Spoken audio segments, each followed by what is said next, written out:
Hello Ram, ఎన్నోరా ఇంటికాడ రా, మీతో మాట్లాడేది ఉంది. ఇంట్లోనే ఉన్నా.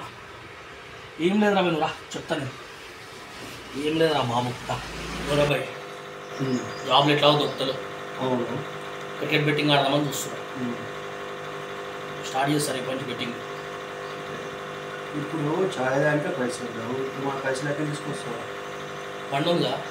CBC 16 బండి. అవును, ఎంత లేదన్నా గిరి పెడితే 20,000 దాకా వస్తాయి. 15 నుంచి 20,000 వస్తాయి. తీసుకుంటా పోయి ఫైనాన్సర్ దగ్గర బెట్టింగ్ పెట్టి పడేస్తాను. ఈ జాబ్లో చుట్టూ తిరుగుడు, ఇంటర్వ్యూ చుట్టూ తిరుగుడు నాతో ఆధార పెట్టి అలసిపోయినా నేను. వద్దురా చెప్పేది, పైసలు వేస్ట్ చేసుకోకూడదు. ఇప్పుడు వేరే ఆప్షన్ లేదురా. ఇప్పుడు మరి పైసలు వెయిట్ చేసుకోవద్దంటే వేరే ఆప్షన్ లేదు. ఏమన్నా ఇప్పుడు దగ్గర ఫిక్స్ అయిపోయినా మినిమం ఒక 10,000 నుంచి స్టార్ట్ చేస్తా. సంపాదిస్తా, ₹1,00,000 దాకా సంపాదిస్తా. లేదంటే ఇక పోతే ఆ 10,000 కూడా పోతాయి. ఫస్ట్ 10,000 స్టార్ట్ చేస్తే 20,000 వస్తాయి కదా.